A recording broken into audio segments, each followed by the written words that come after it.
You're listening to the Dibbly Dobbly podcast. Remember to like, share, comment, subscribe, and click the bell to make sure you get the latest episodes of the podcast. Be sure to like and share our Facebook page and follow us on Twitter and on Instagram.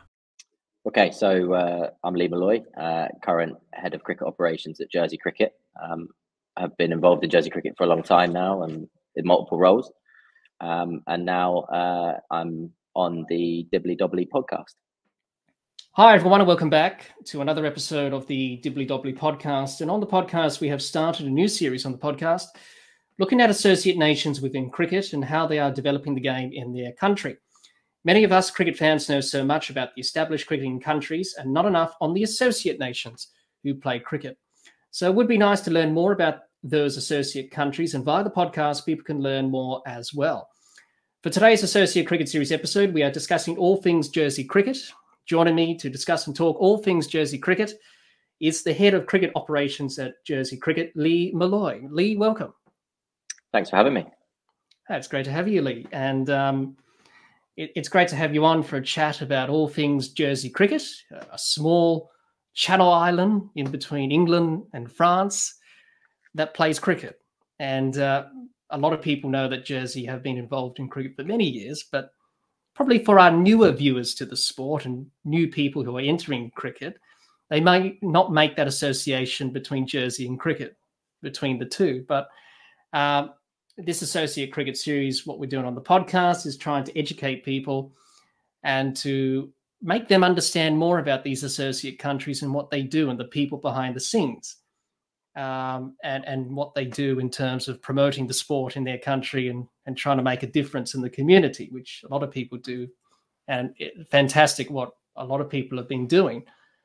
So I think, Lee, in this episode today, speaking to you, I think a lot of people will learn more about Jersey Cricket and learning about the good work you're doing and the team in terms of improving, getting better as a cricketing nation and trying to be recognised and noticed, really, and trying to achieve big things and grow the sport in Jersey. So it's definitely going to be a learning curve for a lot of people listening to this episode today, which is a part of cricket, I suppose. You always learn something new in cricket and you don't stop learning. So it's definitely going to be a learning, definitely for me, it's going to be a learning opportunity for me today, just to understand a bit more about cricket in Jersey. But before we do that, Lee, as I do with all my guests that I've interviewed on the podcast, I like to take them back to when they first got into cricket. And it's been very fascinating listening to people's memories on how they started to get into cricket. So, Lee, let's go back to the very beginning growing up. What were your earliest memories of watching, playing, and even going to the cricket? And who were some of your cricketing idols that you looked up to growing up? Yeah, well, I think, for me, growing up, the main focus to start with was football. I was a big Liverpool fan, still am.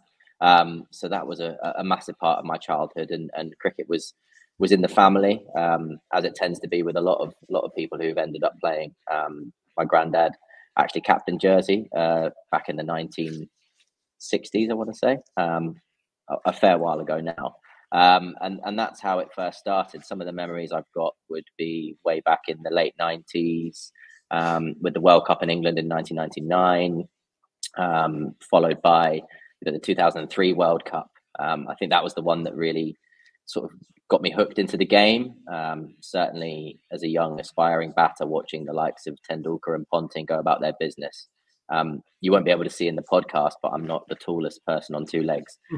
So for me, watching the people of the same stature of sort of Ponting and Tendulkar come in and smash people all over the park and have great success was quite inspiring for me as someone who's a bit more vertically challenged. So that was certainly one of my earliest memories. And then obviously the 2005 Ashes was the first time I really saw England have some success. So that sort of then got me and a whole generation of people completely hooked, and enjoyed turning up and playing and representing Jersey all across the junior levels, right the way through to under 19 level. So the early memories were what you saw on TV, as most people will attest to, and certainly individual players, as I said, the likes of Ponting was one that probably as an Englishman you wouldn't admit so often, but the way he went about his cricket, he was one of those who made the game look easy, but was always taking the game to the opposition, and had a bit of a competitive streak in him, which I quite liked, coming from other sports like football and others. So yeah, that was certainly one of my main first interests in cricket. Yeah, definitely. Couldn't agree more. Well, Lee, some of the world's best batters were short, like Tendulkar, like Bradman. So they had great success, didn't they? You don't have to be the tallest batter to have success. Maybe a little bit different this day and age, yes, with the boundaries and the power hitting, and being 6'6" and built like Andre Russell tends to help a little bit, I think. Yeah, definitely. The game's changed, definitely, that's for sure, over the years. Yeah, I couldn't agree more. 2003 World Cup was a pretty memorable World Cup if you're an Australian supporter. Not so much if you're an England supporter during that World Cup, because they had a bit of a shocking tournament in 2003. And then obviously the 2005 Ashes, as you mentioned, probably one of the greatest Ashes series that ever was played, really. I think there's a whole generation of cricketers that have would probably say that that's one of their fondest memories growing up watching cricket.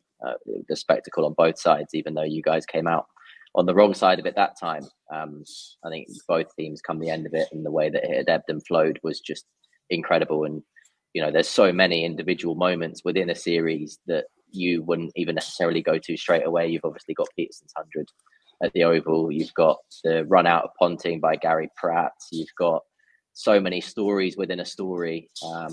It just became something that was incredible to watch, and incredible to watch day to day.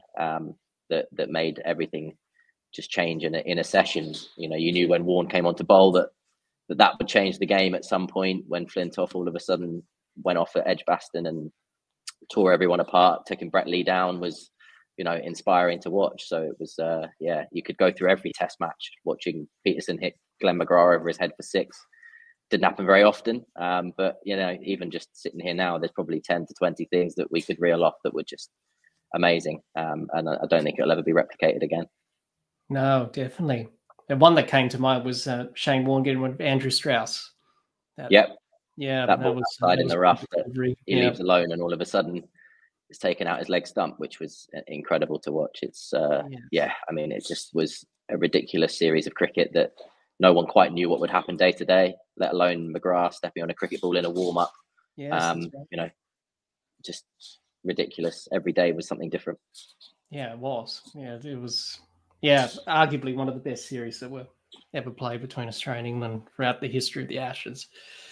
Ebbed and flowed, as you said, and it got a lot of people into cricket, especially from both sides of the world, Australia and England. Young kids growing up in that generation, just to see what cricket was all about and what Test cricket was all about, really, because that's the pinnacle of the sport, isn't it? And we saw that on full display in that series, which was clear to see during that series.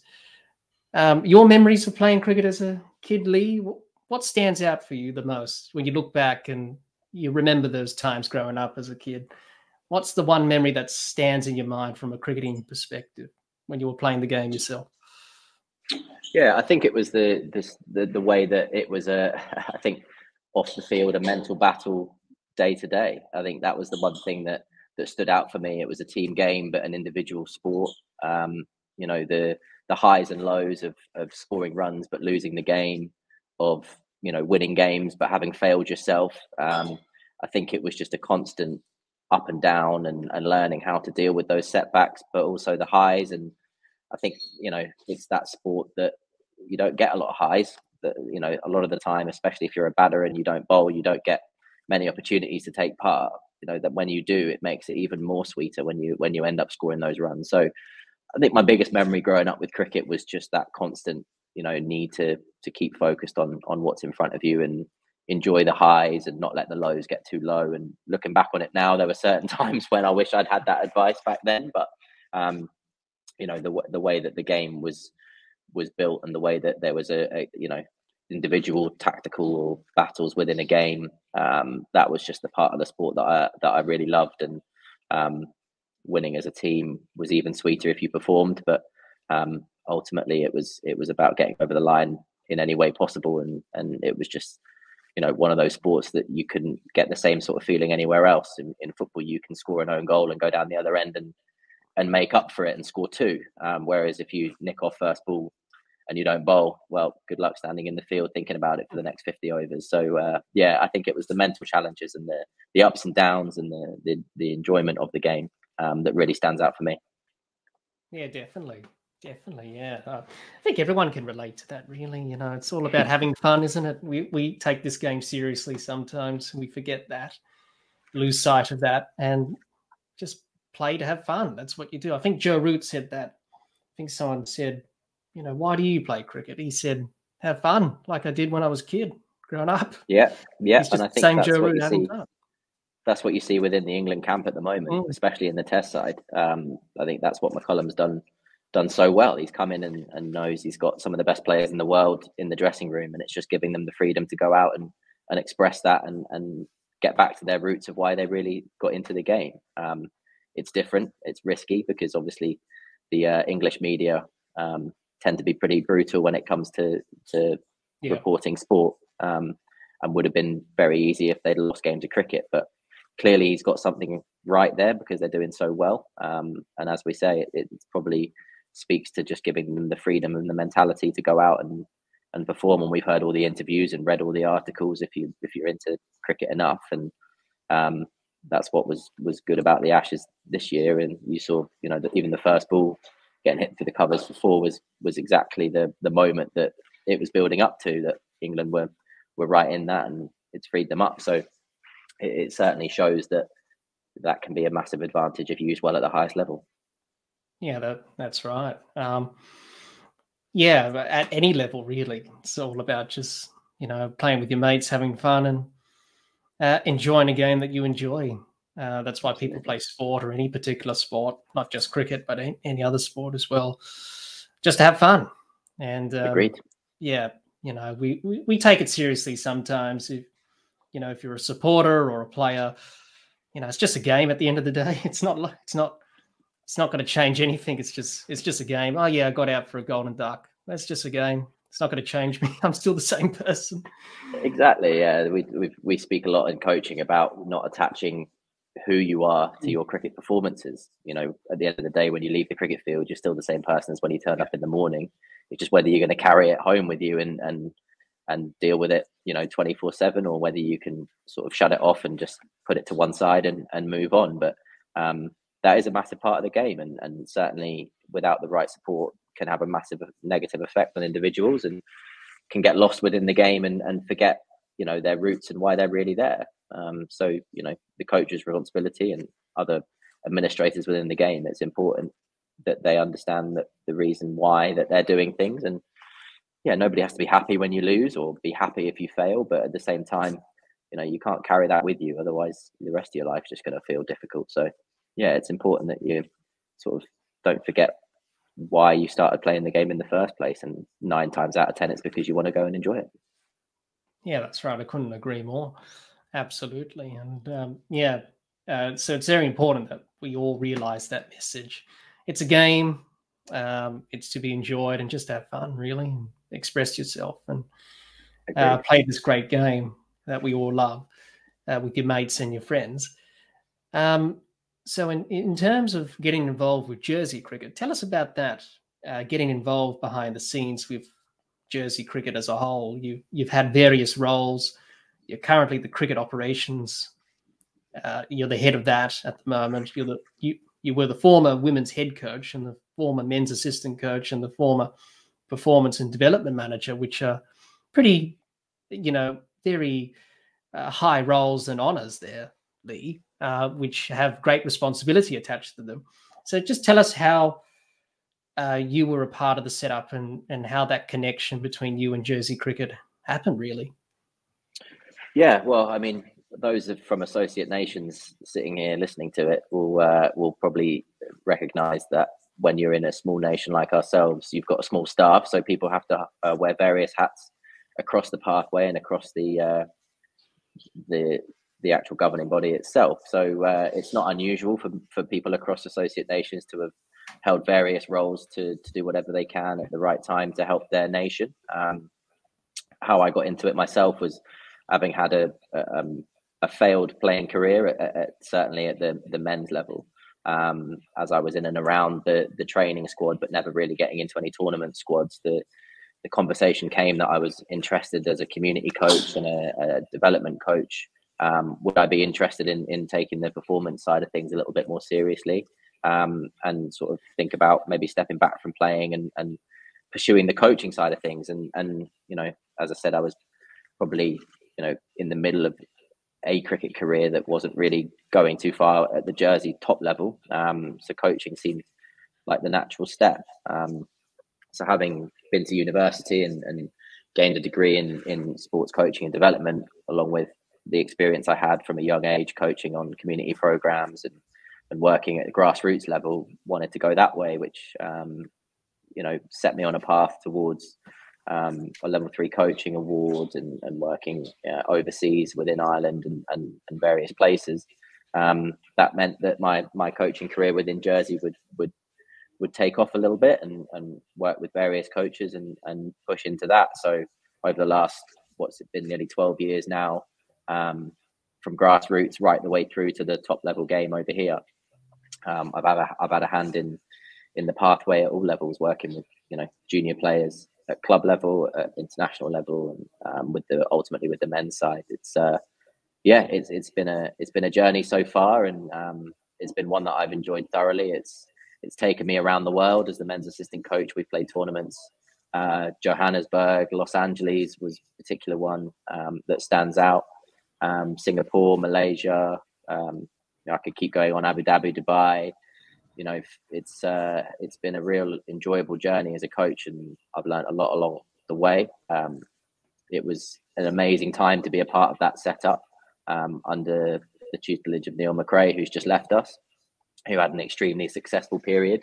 The team obviously included in that as well. We went through a few different teams across that time of people coming in and out. So to have been involved in that for as long as I was special, and memories that I'll never forget. But moving on now into the more administration side of things, really, where that sort of role has come into its own. I've got a young family, so working less on weekends and evenings has been a real bonus for myself and my partner. So she's delighted with that, that's for sure. So over time things change, and you got to change with them. And we're now in an exciting period for Jersey cricket, where the coaching staff looks very different to what it was even just 6 months ago. So it'd be interesting to see where it goes. And for myself, that growth has been fantastic. And the women's head coach role within that 3 years or 4 years was challenging, with it starting in the middle of COVID.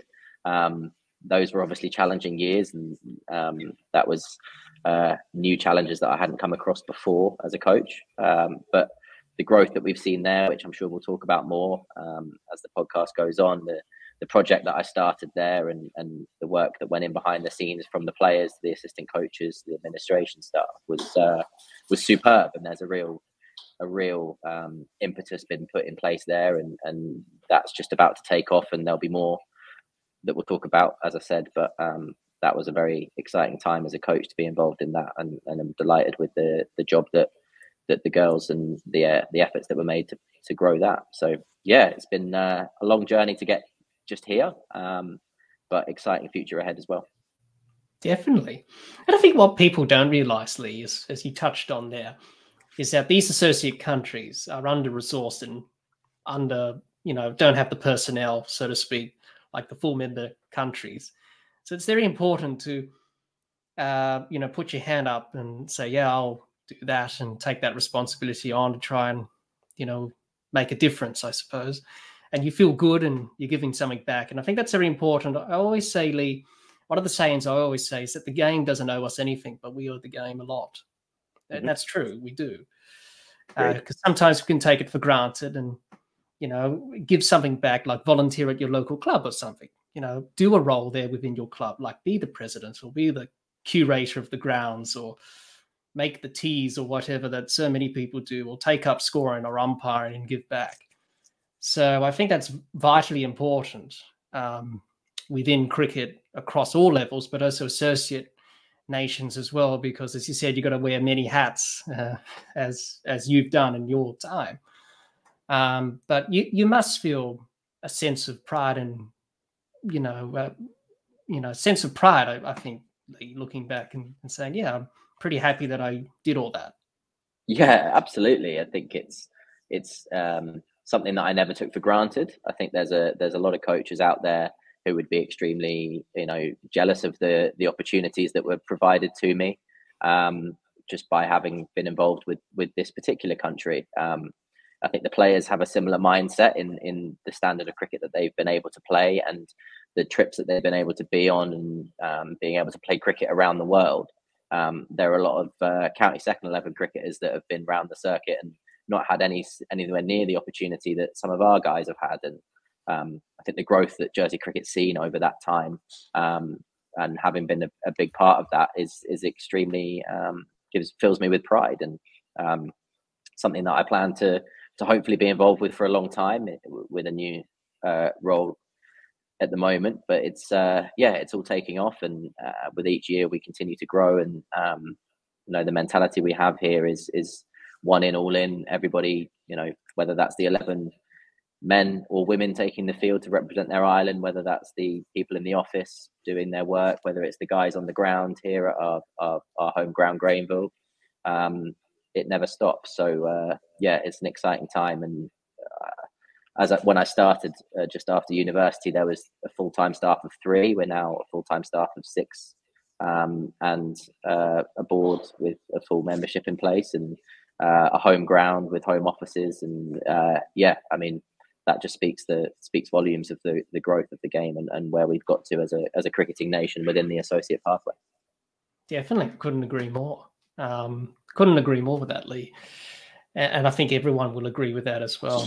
And you should be proud, because Jersey have achieved a lot of great things over the years, as we'll talk about as we get into this podcast deeper and deeper in our chat, that you should be proud of, and the team as well. And it's very important that, even off the field, you have that team mentality as well. It's not about individuals and their personal milestones or whatever. It's all about the team, and you should always have that in cricket or in any sport. It's that team first attitude. It's always about the team. Put the team first and try and do what you need to do to improve the team and make the team successful. And you've certainly done that, as well as other people as well, and the players. So definitely you should be proud of that. And also thank you, Lee, for sharing your journey into the game, how you got into it, your memories. And I always find that fascinating when I listen to people speak of those early memories into the game, because everyone's different. Everyone has a different path into the game and a different introduction. So thank you for sharing that with us, Lee. Much appreciated. Lee, I thought to start this interview on Jersey cricket, let's talk about the history of cricket in Jersey. And you can learn a lot about cricket from its history. And the history of cricket in Jersey is quite interesting. So Lee, give us a brief overview on the history of cricket in Jersey. Well, yeah, I mean, it's been played for a very long time now. Cricket has been a mainstay within the Jersey sporting calendar. Previously, as far as I can remember back, the focus was playing amongst sort of ECB cricket. So we were affiliated to ECB, and we would play touring sides coming over here, and Jersey would always have the big game against our big rivals Guernsey from across the pond. So that was always one of the biggest parts of the sporting calendar, with hundreds of people coming to watch the game, and to this day still is a massive part of both islands' calendar, both taking that journey into ICC cricket. Speaking from what I can remember, we made that transition into ICC associate nation in around 2008, 2007,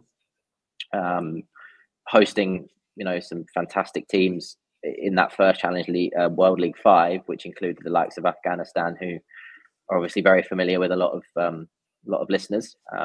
So they were there, and they sort of rose up those rankings that as the years have gone, and a good documentary there about their rise, which includes Jersey. So we've been around for a long time, as I say, since 2007 to 2008 now, with the men's side really going into ICC cricket, and with many promotions and relegations along the way, we played a lot of cricket over the last 10 to 15 years.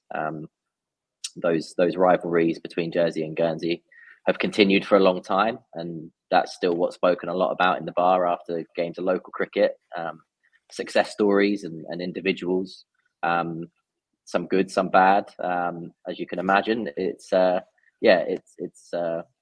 brings back a lot of memories, and people who remember cricket in Jersey, if you performed well in those interinsular games, then that sort of etched you in history forever. But as with everything, times are changing across both islands, with big results coming abroad and traveling the world and things like that. So the landscape of cricket in Jersey has changed a lot. And from what I can remember, the history that we've got, it's we generally like to think we punch above our weight across the ICC pathway, with an island of just over 100,000 now, and a playing pool that is limited to just that, with obviously certain restrictions in place about representing nations that hinder us over other nations' passports, for what, as one example. The DNA that we have within our nation is to produce our own and be very proud of that. And what's now a new part of our history is having people going out there and chasing cricket careers. We've had it over the last 5 to 6 years, where we've had players come through and represent county second 11s, play first class cricket for MCCU sides, and only in the last 12 months we've just seen our first player signed to a county on a multiple year contract in Asa Tribe at Glamorgan. So he's leading the way there, and hopefully that leads the way for a lot of other youngsters to see that it's actually attainable if you have been in Jersey and stayed in Jersey, and it is possible. So a brief history there for you. From what I can remember, there'd be a lot of people who would remember a lot further back than me, but that transition from the ECB to the ICC was a huge turning point in our history, and really sparked something within our younger generations that was a big carrot to dangle in front of young cricketers to say, if you put the time and effort in, the rewards are there, to go and represent the men's side on an international stage, travel the world with people that you know well from home, and really go and come back to that enjoyment level of cricket where you really get to take part in opportunities that not a lot of people would have been able to be a part of. So that was a huge part of our history, and a big moment in time that my mentor and a lot of people's mentor in Chris Minty, who led the way in developing pathways and development systems in Jersey for the junior players. He made that decision along with others to go that route, and it's paid huge dividends for thousands of junior cricketers in Jersey. Yeah, definitely. Absolutely. And thank you, Lee, for sharing that with us about the brief history of cricket in Jersey there. I'm sure people will learn lots from just listening to you speak about that, from listening to this episode of the podcast, or want to do their own research and that into it, and researching myself on the history of cricket in Jersey. It's quite interesting. Going way back, it stems many years, and it's quite a fascinating read. And I would encourage people to take the time to do some research and learn more about it, because Jersey's had quite an interesting history, as you've just touched on there, but also going way back to the early years of the game as well. So it's quite interesting. But thank you, Lee, for sharing that with us. A brief history lesson on the history of cricket in Jersey. So thank you for sharing that with us. Lee, let's talk about the Jersey national teams, the women's and men's teams. Be good to gain your insights on the two teams and learn more about their achievements, the player stories, because many of the players come from diverse backgrounds. And obviously, you were the head coach of the women's side and the assistant coach for the men's side. So you can give us perfect insights into both teams and the players and their stories. So Lee, for those who may not know a lot about the Jersey women's and men's teams, can you tell us more about them, the players, and some of their stories? Yeah, of course. So from the women's side of things, that's obviously a lot newer, a lot fresher than the men's side of things. It's a clear focus point for us, and that was made clear by the ICC that that's a huge directive across the world, that the women's game needs to grow and be given the platform that it deserves. The girls who are involved in the women's side at the moment are very focused on replicating or making history, just like the men have done. One of the first chats we had when I came in as head coach was to sort of look at just how, what they can do and put their stamp on it and really sort of start something that then they can be very proud of in the future, and put something in place that, when they finish their playing careers, that they can pass on to a next generation that then leaves it in a better place. They're continuing to do that. Over the last 3 to 4 years, we've established a sort of performance mentality within that squad that doesn't necessarily just focus on participation within the national team. They would train 2 to 3 times a week, which would include S&C elements of it as well. So keeping their fitness and nutrition up was an important part of it. Giving them the opportunity to explore cricket outside of Jersey was a massive part. Learning the game. One thing that's abundantly obvious within the women's game is just the lack of opportunity that they've had at junior level. To a cricketer of a similar age on the boys' side of things would have maybe played 100 plus games of cricket by the age of 18. For a lot of girls, that would be a lot less than that, which is unfair. It also has a massive impact on their development.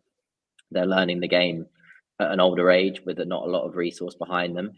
So getting them games of cricket and getting them playing as much as possible is a huge part of what we need to do in the short term. But they've had some great success. When I first took over, it was about 1.5 years till we actually won a game of cricket. There was a mixture of putting them in a tougher environment to get them to learn, because you learn a lot from that, but also just a level of performance that wasn't there yet because they hadn't trained to that level. So as things went on, we started to see success.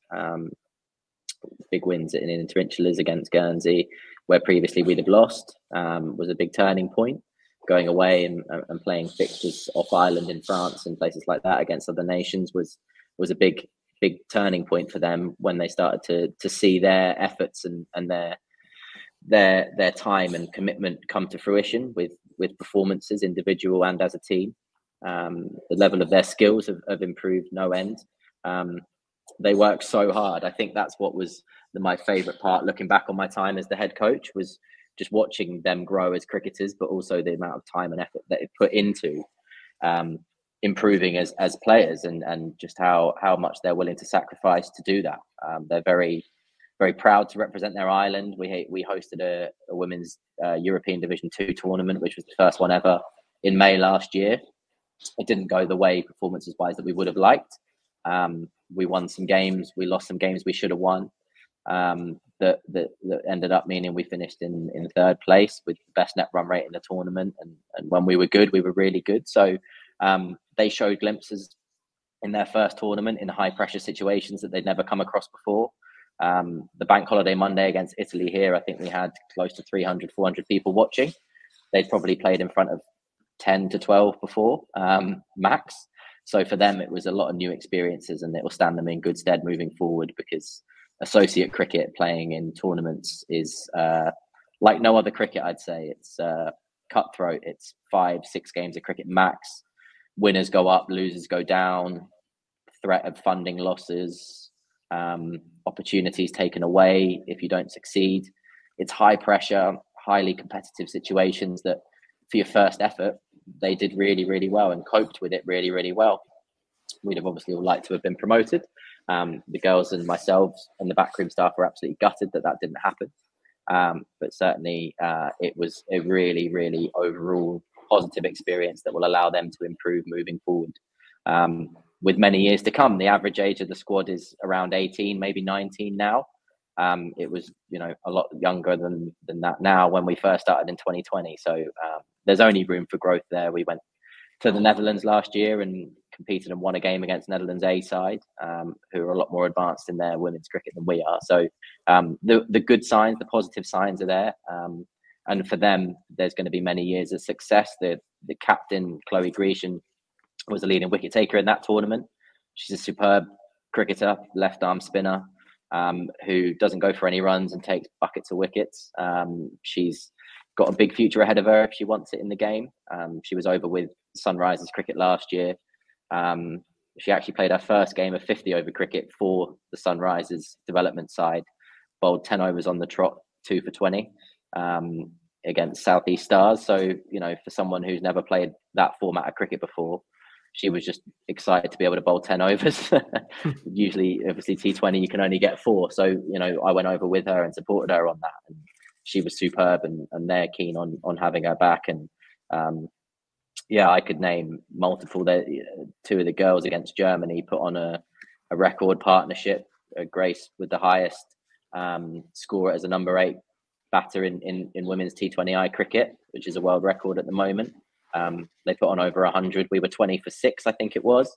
And then they put on over 100, her and Annalise Merritt together. And for those who were there on that day, it wasn't just building a partnership and knocking it round. And it was, we're going out there and we're taking the game to the opposition with no fear cricket, which is what we discussed and what you can often get from youngsters. So that was a huge moment for the girls to sit and watch them take down an experienced German attack. So that was fantastic. So yeah, from the women's side of things, the game is just about taking off, and it's just such in its infancy that moving forward, there's only an excited feeling to see where they can go and where they can grow towards. And from the men's side of things, they've got the blueprint, you know, in place.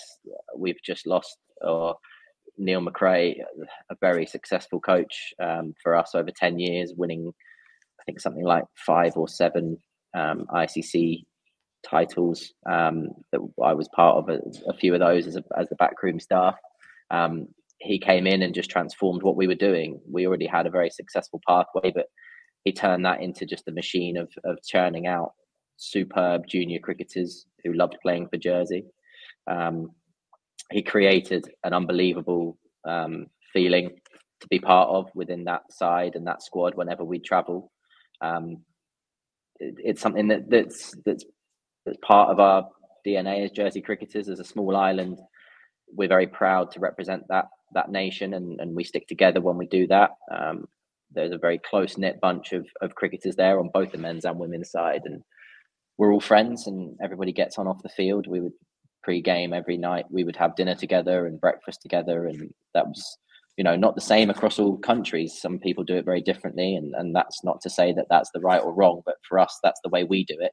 You're expected to buy into that mentality and that culture that we've set within the men's and women's sides, where it's one in, all in, as I said.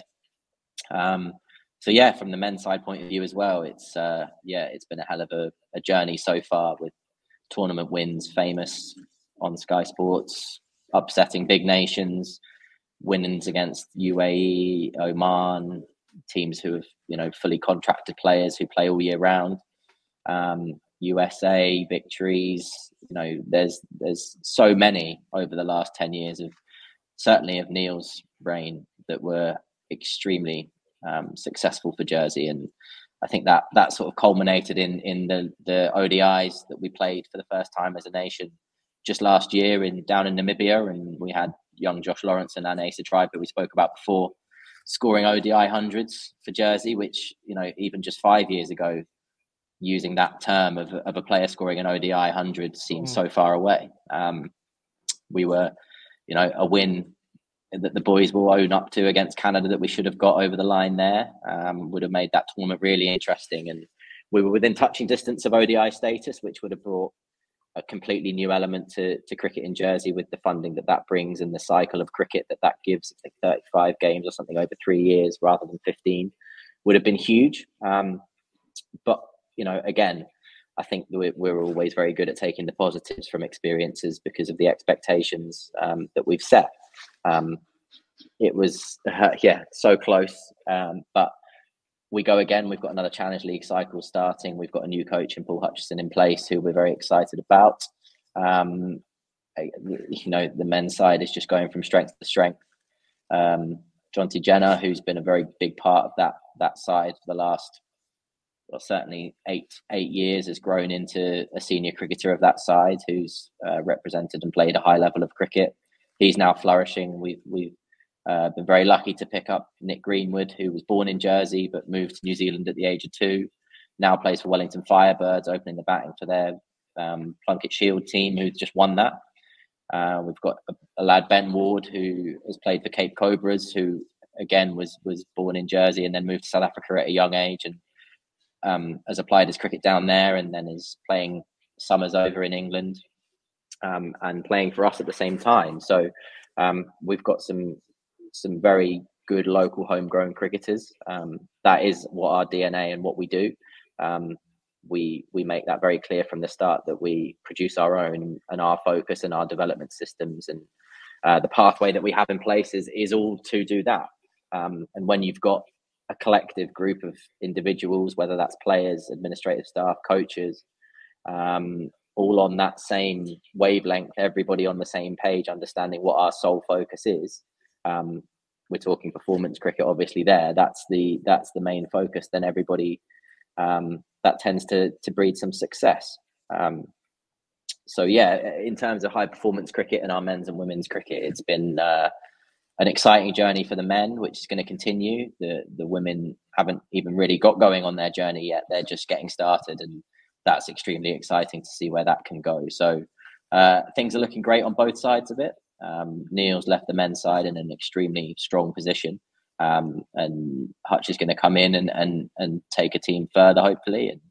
And the new coach, who I can't name right now, for the women's side will be coming in and no doubt continue to improve that. And the girls, with their age and the experiences that they've had, can only really improve. So yeah, it's nothing but excitement, and yeah, watch this space to see where we can get to next off an already very successful full 10 years of the men's side of things. And yeah, the women are looking to sort of take their own path within ICC cricket and continue to grow and succeed along the way. Absolutely, I couldn't agree more. Definitely, you have to be optimistic and hopeful for the future, and you do, and we've got lots of reasons to be optimistic. That's the thing. It's false optimism is one thing, but actually, being involved in it and being very central to it, I can see what it all looks like. And if within it everybody's motivated to take things forward, and everybody's on the same page, and the players and the staff and everybody else around it, it's a very exciting time to be part of Jersey cricket, and will continue to be for a number of years, I'm sure. Yeah, definitely. And hopefully make it to major tournaments like 50 over World Cups or T20 World Cups. And in terms of the underage stuff, under 19s, let's just say, for those World Cups, are there any plans for the men's and women's teams to try and qualify for those under 19 events for both the women's and the men's under 19 World Cup? Yeah. So the men's side of things, we've been involved in that a number of times now. We've had 4 or 5 under 19 World Cup qualifying tournaments where we played and retained ourselves in Division 1, playing against the likes of Ireland, Scotland, Netherlands. We haven't managed to take that big step to a World Cup just yet, but that is very much the plan moving forward. We've established ourselves over the last 3 tournaments as the 3rd best within Europe at that age group. Having beaten the Netherlands 3 times in a row at that tournament shows that our junior program is successful. They've obviously got a very successful program themselves, and the Netherlands in their own right are doing fantastic things within cricket. And they've been, obviously superb and flying the associate flag in ODI cricket over the last few years, playing against the big nations and causing some great upsets. We often feel that if we can continue to give them good games and beat them at under 19 level, then taking that next step towards Scotland and Ireland is just around the corner. So we're very lucky in having Don Blompe as that head coach for them over the next couple of years of that cycle. He's a strong cricketer for Jersey who's put in performances over the years a number of times. So he's leading them. That's part of our pathway to have a men's cricketer who's been so successful and put performances in for Jersey men's side. Lead our under 19s is a big part of our pathway, because if you can see it, you can believe it. It's a big part of that. So we're excited from that point of view. From the women's side of things, we haven't quite got the growth yet to meet the criteria for an under-19 World Cup effort. The criteria is a certain number of teams at junior levels needed. We're working on that. We have aims to do that in the future, no doubt. We need to continue growing the participation side of things and developing more sides amongst junior age groups. And we are focused on just doing that. So that's something to be looking at in the future. And certainly a realistic goal is for both of those sides at some point in the future to start pushing towards reaching a World Cup. Yeah, definitely. Absolutely. Couldn't agree more. In terms of rankings, where's the women's and men's teams currently ranked? So from what I can remember, I believe the women are around 26 to 28, and the men are around 22 to 24 in that bracket. They change every few months. Haven't looked at them for a little while yet, especially when it's off season. So it's one of those where we're sort of one eye on it, because that's obviously quite a big part of our funding model and where we need to grow towards. And playing T20I series for ranking points, there's quite a tactical element to it about where you can gain points and who to play when. I think that's more applicable in the men's game at the moment. The women is very much about experiences and exposing them to good levels of cricket and improving them as a side. But yeah, the rankings are important. They obviously have a big impact on funding and other things moving forward. So the hope is to continue to climb in those. And I think ultimately that's just a product of good cricket on the field. So, if you're focused on delivering, on the field as an 11 and getting them playing the best cricket that you can, the ranking points and the climbing the rankings is just a byproduct of that. So the focus doesn't need to switch too much from just producing the best performances you can one game at a time on the field for Jersey, and be very proud to do that. And then the levels of funding and things like that will come with the successes as we go. Yeah, definitely. Yeah, absolutely. It's one of those things in associate cricket, isn't it, Lee? Everyone doesn't get the ranking system. It's quite confusing from the ICC's point of view in terms of how it's calculated, how it's tallied up, and all that. Yeah, we've got a good grasp on it here. It's obviously an important part of your planning as a nation about organising series away from tournament cricket. Who to play when in certain situations makes sense. For us right now, it's not the be all and end all necessarily, because we're not at that Challenge League playoff level where to get into that you have to be a certain T20 ranking point for the 50 over qualification. That's not to say we're not keeping an eye on it and looking at how we can grow that figure and build the rankings and get up that ladder. So it's about having one eye on it, but also continuing to focus on what you do day to day within the operational side of things and what they deliver on the field. We're very focused on club cricket over the next few years. One of my main focuses within the operations role is to try and have a renewed club focus in Jersey, where we've maybe not been as focused and taken our eye off the ball a little bit over the last 5 to 6 years, with the focus being on the high performance cricket. So we need to get back to a strong position within our local leagues and continue to put a shining light on that, and make sure that people within those leagues feel that they've got an opportunity within the men's setup and the women's setup and things like that. So there's a bigger picture to be looked at, and it's not all just here focused on high performance cricket. Big part of what we're talking about today is, but we've got a lot of responsibility across the whole of cricket in Jersey to focus on and make sure we get right. Yeah, definitely, absolutely. That's the important thing, isn't it? Trying to get it right at all levels, grassroots up to the international setup as well. So it's very important to make sure that's operating well.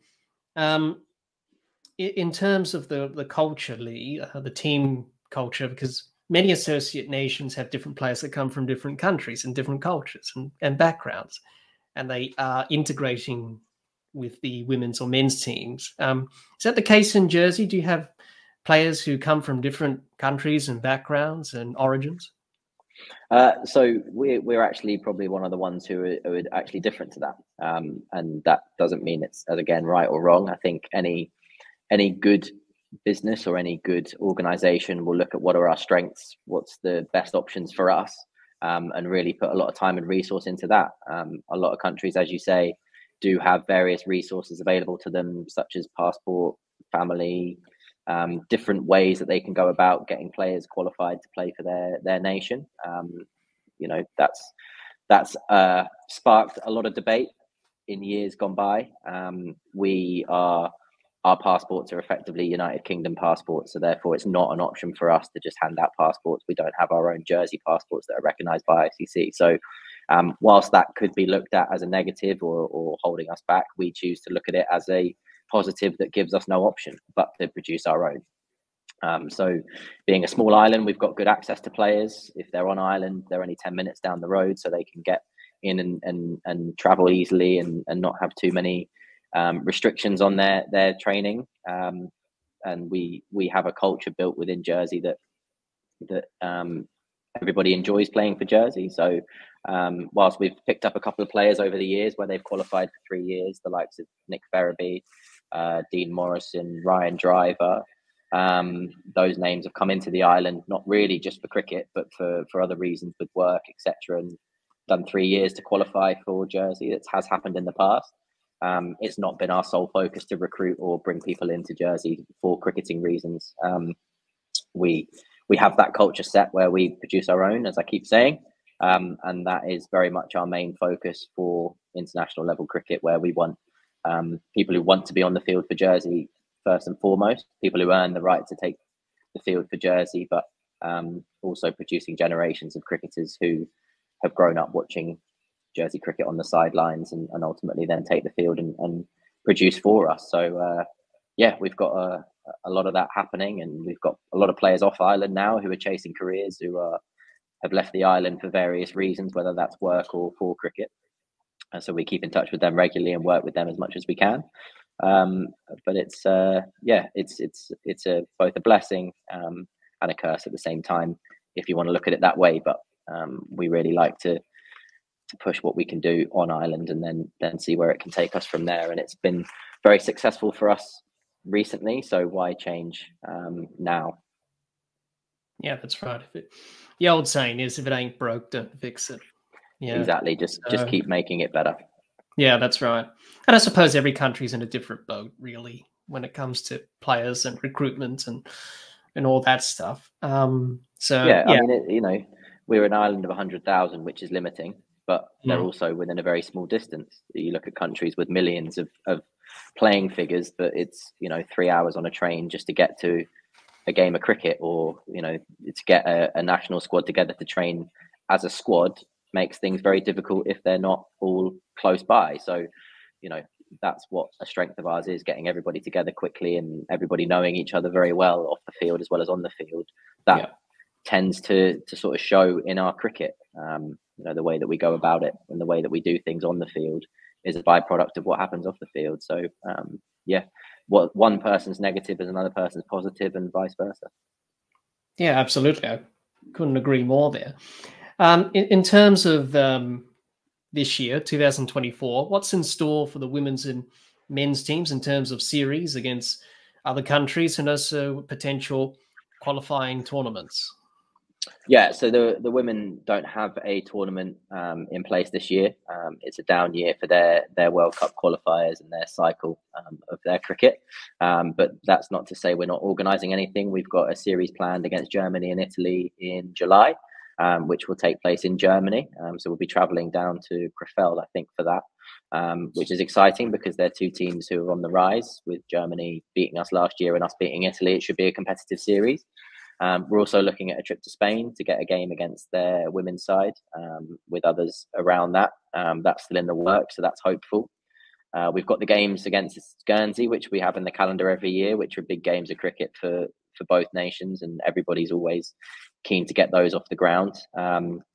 We've had good news regarding our participation in the European Cricket Network women's series. That's going to be 2 divisions this year. We'll start in Division 2.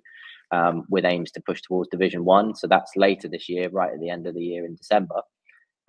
So another couple of things that we've got in the pipeline that aren't really over the line yet, but we're still finalising with the new coach coming in. So they've got a big year with a lot of games. And then from the men's side, a little bit more structured with the recent announcement of the Challenge League groups, with us being in Group A, we should be finding out over the coming days where that first round is going to be later this year.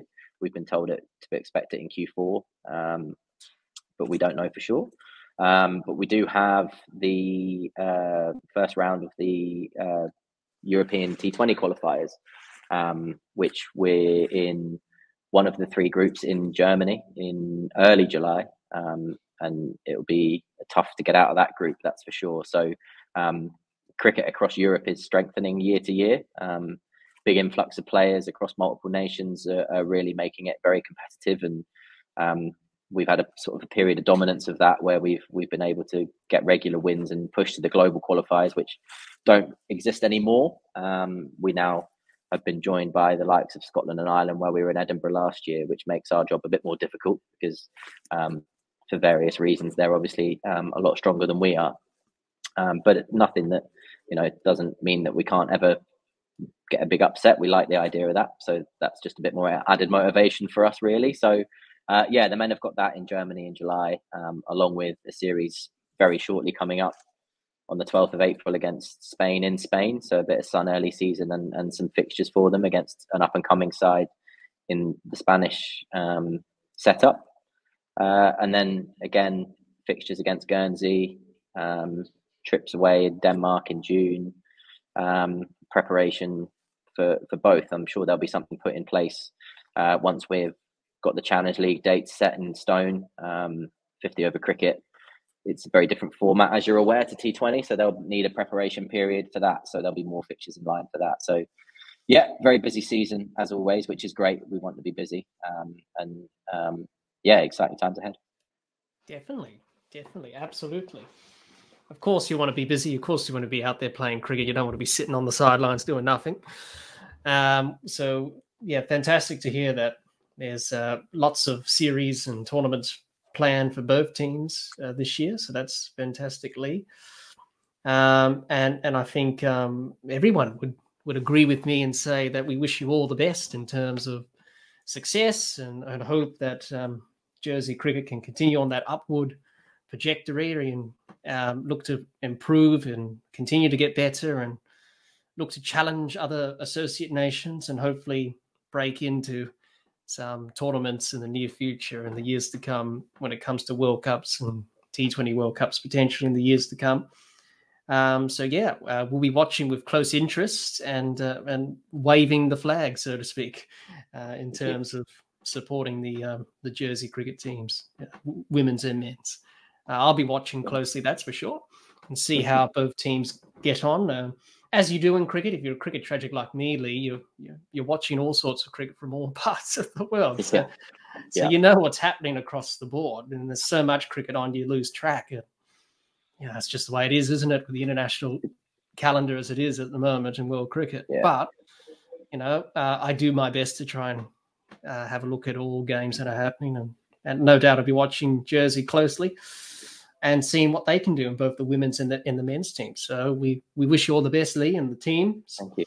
And the work behind the scenes, and hopefully you can achieve a lot of great things. But thank you for sharing your insights on both teams and how both teams are developing in the game of cricket and doing a fantastic job and are motivated. So there's definitely a good team culture and really good environment. Everyone's happy to be a part of the environment and the setup, and everyone's having fun, which we spoke about earlier, about playing cricket to have fun, but also trying to be better and look to win and hopefully put your best foot forward. So definitely encouraging signs from what you've told me today, Lee. So we'll be watching with close interest, that's for sure, throughout this year, but also the years to come as well for Jersey cricket. So everyone take notice of Jersey cricket. They're going to be coming. Watch out.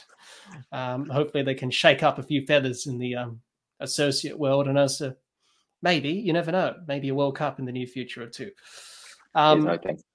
Yeah, definitely. So Lee, let's talk about the growth and development of cricket within Jersey in terms of getting cricket into local communities, clubs, schools, and grassroots, etc. Lee, this is one of the big challenges that many associate nations have, is how they introduce cricket and promote it. That's easier said than done, especially in an associate nation that cricket is not too familiar, or people are not too familiar with the sport, which is not the case in Jersey, because obviously the game's been there for a very long time, so people are accustomed to cricket, but in other parts of the associate world, not so much. So obviously, you as an organization, and even you in your current post as cricket operations head of that, must be scratching your head every time you sit back in your chair and you ask yourself these questions. How do we introduce cricket into the community? How do we establish grassroots cricket, local cricket clubs in communities, competitions, pathway systems, underage comps to get the talent identification there up until the international level? How do we sort that out? Having facilities, that's often a big one, isn't it? In associate cricket, access to nets, grounds, turf pitches. They're often synthetic in some parts of the associate world, and making them available for people to access in their local areas. I think in full member countries like Australia, for example, where I'm from, sort of take that for granted, where you can walk down to your local park and there's a net and a cricket ground, whereas in other parts of the associate world, you don't have that. So you have to make do with football grounds and other grounds that are not really meant for cricket, but you just have to make do what you have. And trying to get cricket into trying to get cricket into schools and their programs, and trying to encourage kids to take up the sport from a young age and start them off on their development of the game and becoming potentially cricketers for any associate country or full member nation. So, Lee, what challenges does Jersey cricket have in trying to grow and develop cricket in the Jersey community? And do you see cricket becoming a mainstream sport in Jersey? Your thoughts on those? Yeah, well, I mean, as I've said before, I think the population that we have is a limiting factor. There's only a certain number of young players on the island at any one time, whether that's across all sports or whether that's just for cricket. We have tend to find over a long period of time that the most promising young cricketers tend to be the most promising young footballers, hockey players, rugby players. On the girls' side of things, the best netballers. So we're competing, and we're constantly competing with other sports to try and get the child's attention, to try and get them committed. It's a challenge, and it is the same across all sports. And obviously, every sport wants to get the most out of their best young cricketers or their young sports players.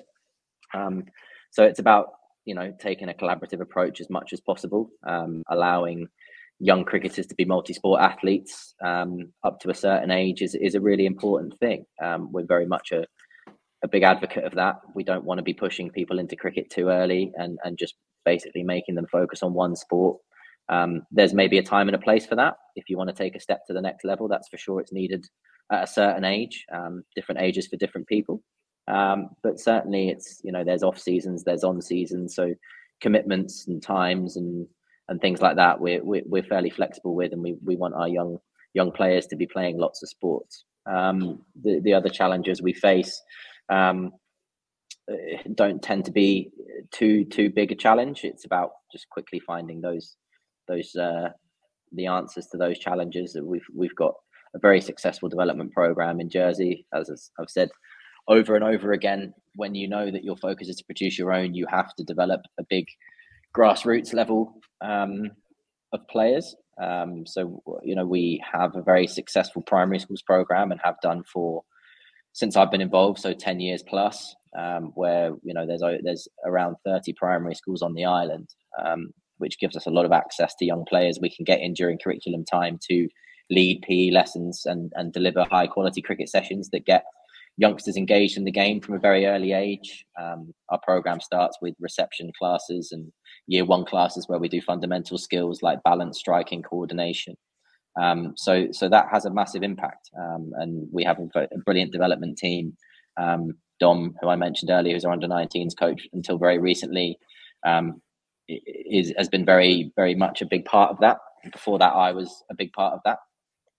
So it's sort of like passing on to the next generation type thing at the moment. And we've got Grace where they're all currently working for us, who's one of the women's players, who she's going into schools and delivering sessions, not just as a female role model, but also as just a kickstarter of the game. She's had a very successful start to doing that, and we gain access to as many schools that will have us. So we say to them, you know, this is what we've got available. You let us know when you want to come in. So we do as much work as we can at the grassroots level, at school level.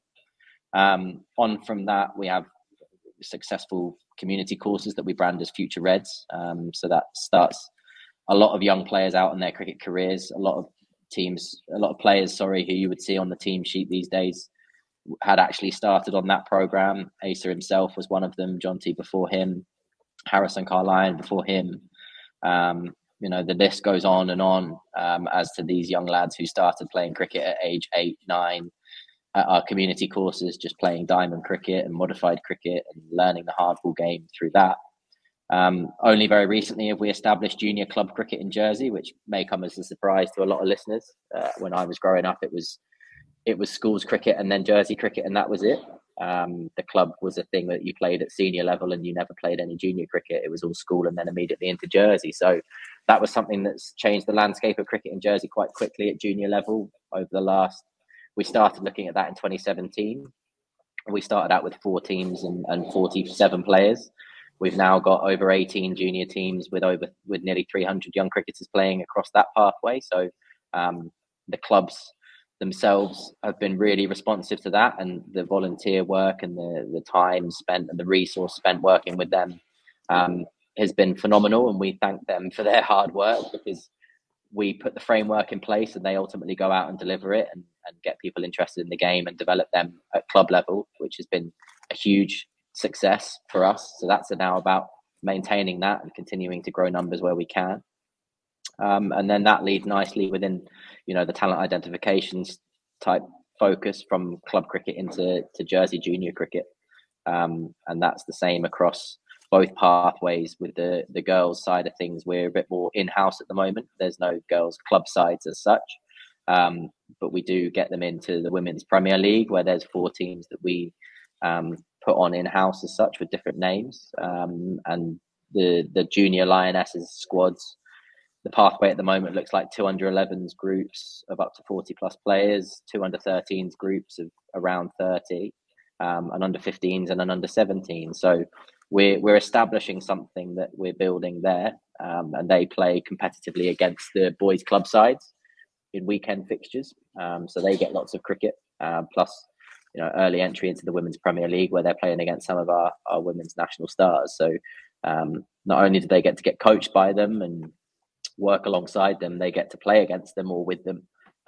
So it's a massive strength of what we do, where we're very inclusive of our best players and our national players giving back, as we first talked about, giving back to the game. They do that through mentorship, coaching, whatever they can really, and having access to that type of player that from the men's side of things, they might have watched on Sky Sports at the age of 10 to now being coached by them or playing alongside them. It's pretty inspiring. So it builds that off the field, sort of rapport that the players have with our junior players. And then from the development side of things, you can see how that naturally progresses as we go. We're not doing anything that is ripping up the textbook and doing something completely new that's successful. It's about building something that is successful and then pouring all your resource you can into making it as successful as possible and maintaining it over a long period of time. So that has various challenges along the way. But with every challenge, comes an opportunity that means we can improve it and build on something different. So we're extremely excited about where our pathway's taken us so far. And we continue to do that. And that's a very big part of what we've got planned moving forward and in the future. I don't see anything changing drastically anytime soon. I don't think all of a sudden Jersey passports are going to be a thing. So I don't think that's going to change anything anytime soon. And as I say, the focus remains solely on producing our own. And that's what we'll strive to do day in, day out. Yeah, definitely. Absolutely. Couldn't agree more. And it's very encouraging to hear you say those things about the growth and development and the programs that you put in place and the pathways and all that stuff have been very successful. So if it ain't broke, don't fix it. Just try to improve it, which the team has done. So that's fantastic to hear. That, and it's very encouraging to hear that there's good growth and development in Jersey in terms of younger kids, boys and girls, getting into the game and wanting to learn more and wanting to play more, and that's fantastic to hear. In terms of the ICC, in terms of them helping associate nations out, in terms of your relationship with them, how would you best describe your relationship with the ICC in terms of them, in terms of their support and guidance over these years? How would you best describe your relationship with the ICC? Yeah, so I guess it's two different things here, where we've got the relationship with ICC Europe and then ICC head office. Our relationship within ICC Europe is very strong. They're very open to communication. We chat with them regularly. They check in with us regularly. They see and appreciate what we do. We've got a good relationship with Andy Wright and his team at ICC Europe. They understand that we're a strong cricketing nation who fly the flag for Europe at many events around the world and have done for a number of years now. They recognise the development work that we do. They're very appreciative of that, and we're very appreciative of the efforts that they put in to support us as much as they can. Europe's a big place. There's lots of countries playing. I think the growth across Europe has been extremely encouraging, with the now 9 on 30 teams standing in line for 2 qualification spots out of Europe, which includes Ireland and Scotland. So we're part of either Division A, B or C in the sub-regional qualifiers, of which there's 8 to 10 teams in each of those, and then ultimately it comes together in the ICC Europe finals, of which 2 places to go to a full World Cup are on offer. So that's grown hugely as cricket across Europe has grown, and the standard of cricket across those sub-regionals is only going to continue to improve with players coming into Europe for various reasons, and cricketing nations putting in a large amount of resources into their development schemes and the way that they put efforts into their cricket across their larger nations than what we are with the landscape that they've got. So our relationship with ICC Europe is fantastic. It's mutual respect from both sides, and we're regularly in communication with them about what's going on across the board. With ICC head office, it's a little bit more arm's length. As an associate nation, we have an ICC associate representative that sort of represents everybody, which is a large number of nations compared to the full members. So that's a bit more of an arm's length organisation type approach. But we don't get too involved in sort of worrying too much about that. We're involved in the Challenge League process, which we're very grateful to be a part of and have earned our way into it, which is 15 games over 3 years across 3 different tournaments. And the relationship we've had with them has always been strong. We're very proud of the facilities we have in Jersey, where we've hosted many events since we've become an ICC member. I'd like to believe that ICC head office, as well as ICC Europe, which we know about ICC Europe, are very laud our facilities and see the strong relationship we have there with hosting tournaments up at Farmers, here at Grainville, at FB, and various places across the island. And they like to be able to get involved in giving us tournaments and us hosting, and we like hosting, and people like coming here. So it's a good relationship, and long may it last, because the wickets we have here, the grass wickets, the effort that the ground staff put in across all different facilities, even for local cricket at Premier League Division 1 and 2 level, the facilities we have here are superb, and we're very grateful for all the people who work within each organisation. That means we're able to put on a high level of cricket, whether that be international or club. Yeah, definitely. Absolutely. And I couldn't agree more with what you said there, Lee. In terms of the ICC, in any improvements they could make in, from your perspective, what do you think the ICC can do better when it comes to helping associate nations out in terms of the growth and development side? Because many countries start with nothing and can't really do it on their own, so they need that support. But what can the ICC do better than they have been doing at the moment, in your view? Yeah, I mean, from my point of view, I think it's the easy answer is money. Is more money would be nice. I think that's obviously what everybody sitting around the table wants and what people would say. I'd certainly say, you know, from a little bit more constructive point of view, the recent changes to provide coach education has been really useful. Previously, we've had to go to ECB for that, whereas now the resources are all in-house within ICC, and it's a lot more accessible for us and easier to administer. So from that point of view, and the growth of volunteers and coaches, it's become a big strength. Having made everybody T20I status and putting ranking points on series, and the growth model that they've got within the T20 game of a 20-team World Cup is all really positive, and can only inspire us to try and work harder to gain access into that top level, which we're all motivated to do. But you know, I think really the support that we get and the continued growth at 50 over cricket would be great as well. I think, you know, it would be wrong to not mention the level of participation at the 50 over World Cup compared to other sports. It's obviously a big debate amongst cricket, and a lot of nations who aren't in want to be in, and all they want is an opportunity. And we would say the same, that more opportunity to play at a higher level against the best nations in the world and test yourself against the best would be what we would desire more than anything from ICC. So yeah, I think if we could see a growth in that as well as the T20, that would be superb. We're proud of our efforts within 50 over cricket. We were close to ODI status, and we want to continue to push that. So any way that ICC can continue to do that and grow that would be seen as a success in our eyes. Yeah, I couldn't agree more. Definitely more teams in the 50 over World Cup, which they are going to do for the next World Cup in South Africa, Namibia, and Zimbabwe. Yeah, they're going to move that number up from 10 to 14, I think. So sort of like it was back in 2007 in the West Indies in that World Cup, which you had the likes of Bermuda and all those other teams participating in that World Cup.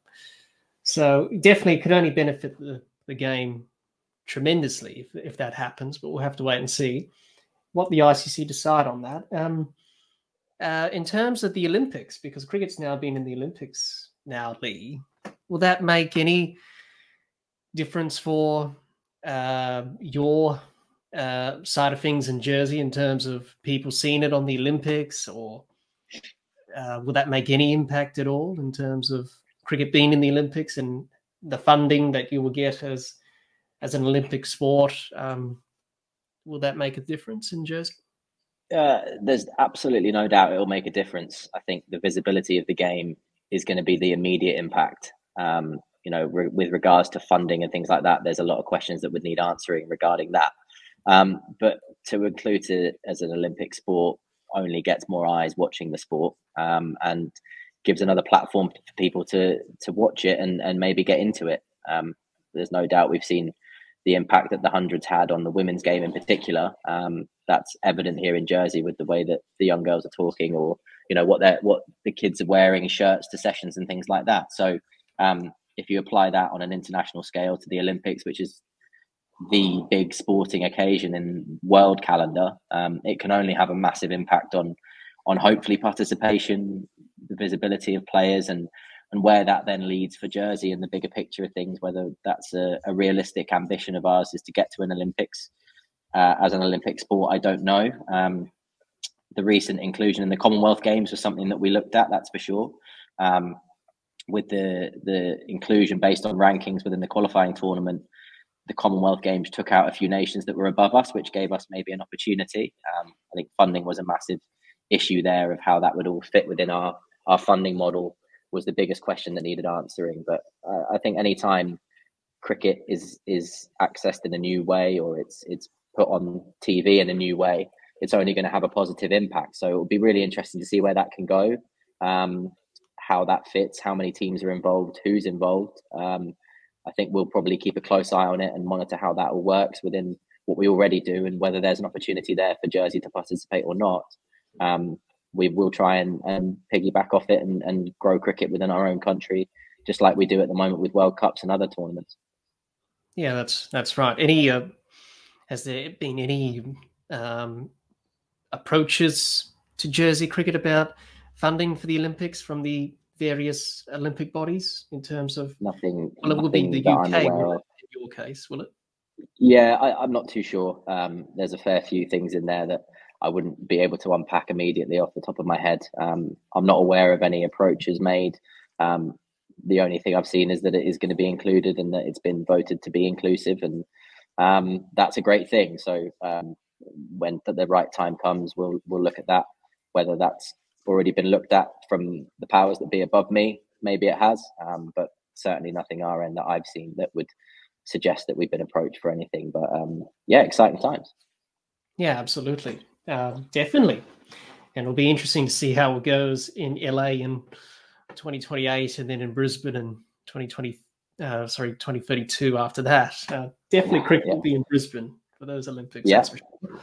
Obviously, but there's been some drama with the Olympics and all that in Brisbane at the moment in terms of, trying to get venues ready and all that stuff. That's been a big talking point in the news. Yeah. So let's see what happens. It's a long way off yet. It's only 2024. Yeah.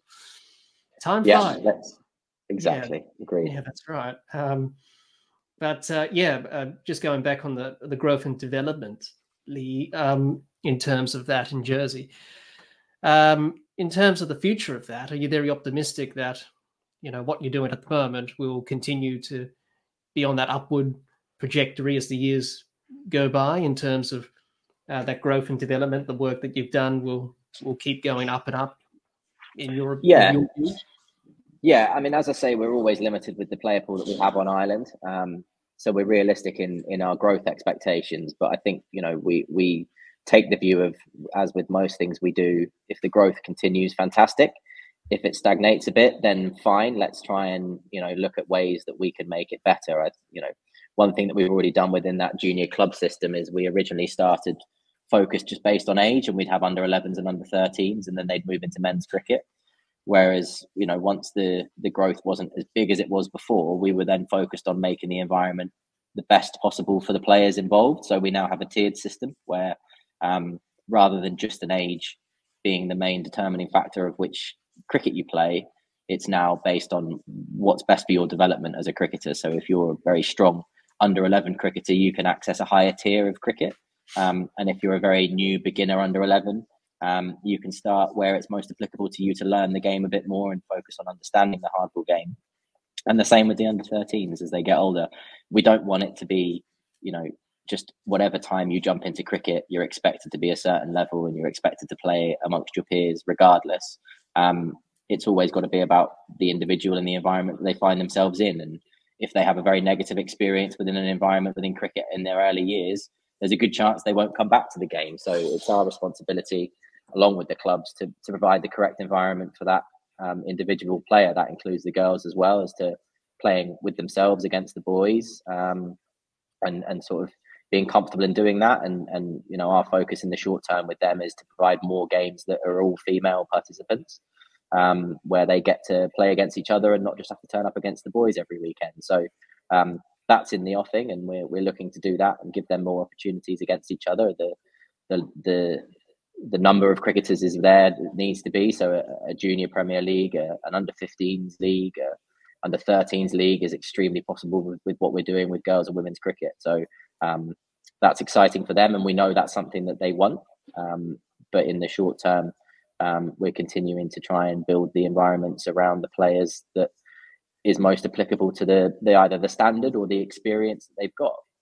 Not everybody's wanting to be a Jersey cricketer. We understand that. A lot of cricketers, as we've mentioned before, their motivation is to turn up and enjoy it with their mates on a Saturday or Sunday, whenever that may be, go home, not take it too seriously, and train maybe once a week and hit some balls and bowl some balls, and that's it. So if that's what you want to do, superb. We're not in the job just to produce future stars or the best cricketers we can. We want to provide cricket for all, and we want everybody to feel comfortable within the environment that they're in. So within growth and development, the growth is one thing, but the development is another side of things, and numbers aren't everything. So trying to ensure that we keep those numbers and retain those numbers is just as important. And we're comfortable with the way that we're doing that, and we need to continue to review and improve year on year and keep providing these clubs with the resources that they need to do that on our behalf and for their growth of their club at senior level, and we get back to the days where we had lots of club teams on Ireland all competing against each other at the senior level, and ultimate goal having them with junior girls sides and women's sides that we see in the UK growing exponentially. So there's a lot of work to do, but a lot of good work to do, and work that we know is needed and very doable. Definitely, absolutely. It's very encouraging from what you've told us today, Lee, about the growth and development. It's very encouraging. It looks promising, optimistic, which is fantastic. Good to see a lot of people interested in the sport. I think that's the main thing. You must be doing something right if they're interested. So, that's right. So that's good to hear, and it's good to hear that all the hard work that you've put in and others have made a difference and promoting the sport of cricket in Jersey, which is fantastic to hear. So thank you for sharing that with us, Lee, about the growth and development of cricket in Jersey. Very promising, and the signs look pretty good, which is fantastic to hear. Lee, we finally reached our last topic of this long discussion. It feels like we've been batting in a test match for 6 hours or something during one day's play. It's the last session of the day. And there's one more over left until stumps, and then we can go and have a rest. Hopefully I won't do a Kasparovich and glove one down the leg side. Yes, or do that, yes. But I've enjoyed our chat immensely, Lee, and learned so much. So just one more thing to talk about before we end today. And I thought we talk about what the future holds for cricket in Jersey. It's very hard to predict the future, as we know. It can be very uncertain, the future. You don't know what's going to happen. But Lee, how do you see Jersey cricket and associate cricket going into the future? Your thoughts looking into the crystal ball, your predictions going into the future? Wow, yeah. I mean, I think it's exciting. As I've mentioned, I think from the women's point of view, that's got so much potential. Having been involved in it firsthand, I can't speak enough for how much effort and time the girls have put into their cricket. They're motivators. They are, they've got chips on their shoulder to come out and show people just how good they can be. They've got big support behind them, both administratively and from a coaching staff point of view. The talents are off the scale in terms of what they could do with the right resources put in front of them. They need access to cricket and lots of it, and that's what we're trying to do. They need to play lots of cricket and learn the game, but the skills and the talent that they've got is superb to see. So that is something that is going to be a seriously big growth area for us. I would certainly be saying watch this space in regards to future cricketers representing, counties and 100 teams. I think individual cricketers across our women's program have got the opportunity to go and really express themselves in the UK. That's untapped for us. We don't know what the potential is there. We've got girls going to school in the UK. We've got girls who have been amongst the Southern Vipers, as I say, with Chloe and Sunrisers. There's so much talent on Ireland, and it's untapped within the girls and women's game, including the growth. And it'll be, I think, what's most exciting there is to see what we can produce with a proper pathway. I think we're still just in the very early years of producing a performance pathway that offers exactly what each young aspiring girls cricketer wants to be. So once that is fully established, and it'll be interesting to see the first product come out of that and see what we can produce. The growth of the game there is obviously a bigger picture as well, with lots of teams playing on Ireland and enjoying their cricket. Within the men's game, I think ODI status is a realistic prospect to go up from this Challenge League series back to that playoff level that we reached in Namibia last time. I don't see us losing too many players from that squad. They're young and they're hungry and they're well led by a very experienced skipper, and the younger players who I coached when they were younger are now senior players as they're getting older with huge amounts of tournament experience. So I think the landscape has changed quite quickly within men's cricket. What used to be potentially T20 World Cups, getting over the line against Scotland and Ireland is going to be tougher than ever. But the 50 over cycle to get ODI status for a 3-year period would be extremely achievable, and one that I think that's going to be our biggest growth in the men's side of things. And then, bigger picture within the men's and boys side of things at the moment, just to continue to sort of feed that senior cricket in Jersey, try and get as many young cricketers into the men's game, playing Division 2, Division 1, and ultimately Premier League cricket. We've got 4 teams at the moment. We hope that continues for a long time. We hope to grow that at the Premier League level. We've got a young, hungry club that are producing a lot of junior cricketers that have the desire to be a Premier League cricket side in the future. So it's just about us ensuring that we continue to provide resources for that, to allow them to do that. So in short, a very successful, hopefully, future with new coaches coming in on both sides of the pathway to take that forward. A young CEO in terms of experience of Sarah Gomersall, our first female CEO, which is fantastic for the sport and for our young girls as a role model. She's only been in the job a year and learned a lot already, and her vision, I know, is strong, and she's got a clear idea of where she wants to take us moving forward, which can only be a positive thing. So it's very exciting to be in my role, to work for Jersey Cricket, and to see what happens on the field for the players that take the field for Jersey, and ultimately the club cricketers who play recreationally at the weekend. Yeah, definitely. Definitely the future is bright. And thank you, Lee, for sharing your predictions into the crystal ball and seeing what's going to happen in the years to come for Jersey cricket. Let's hope all those predictions come true, and let's hope success for Jersey cricket going into the years to come, because all the good work and the hard work you put in behind the scenes, I should say, with the team and yourself in your role, is paying dividends, and hopefully that can continue going into the years to come, and hopefully we see some good results from both the women's and the men's sides. Definitely. That's great. So thank you for sharing that with us there, Lee. Lee, thank you for joining me today for this Associate Cricket Series episode to discuss all things Jersey cricket. I've enjoyed it immensely, Lee. I've learned so much, and I'm sure everyone listening to our conversation today have learned loads about cricket in Jersey, and would like to see how both the women's and men's teams go about their business, or may go for a holiday to Jersey maybe and check out the island itself, because it's beautiful island. Yes, it's quite beautiful. And wanting to do some travel if they want to, maybe go and watch a game of cricket as well.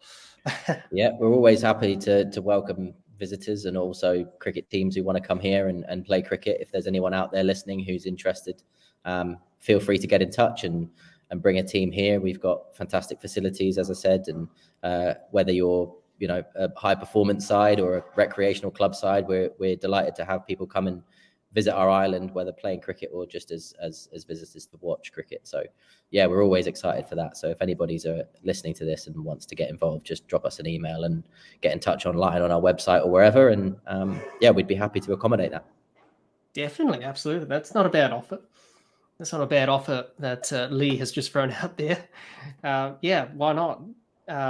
You won't regret it, that's for sure. Lee, if people want to get in touch with you or Jersey Cricket, where can they do that if they want to make some inquiries? Yeah, so our website, www.jerseycricket.je, is the initial contact. There's a contact us part of that page where you can get involved by putting in what you need, and someone would get back to you in the short term. We're online. We've got our social media channels on Instagram, Facebook, and Twitter. So if you're on there and you want to give us a follow or a like or whatever it might be these days, feel free to. We try and respond to as many messages as we can. We get a lot of messages about people wanting to come and play for us. There's obviously a big barrier in place there with visas and passport holders, etc. So we're not necessarily able to accommodate that. But if you've got an interest in coming to Jersey or coaching, playing, whatever, feel free to get in touch and we'll get back to you as soon as we can. Definitely. We'll leave links to those in the description of this episode for people to check out. And if they want to do some more research into cricket in Jersey, we'll definitely leave those links in the description of this episode. Before we go, remember to like, share, comment, subscribe, and click the bell to make sure you get the latest episodes of the podcast. Be sure to like and share our Facebook page and follow us on Twitter and on Instagram. So the podcast is available on Anchor, Spotify, and on Apple Podcasts. Once again, thank you, Lee, for joining me today to discuss all things Jersey cricket. I hope all of you watching or listening to this Associate Cricket Series episode learned a lot about cricket in Jersey from Lee. Until next time, keep safe and bye for now.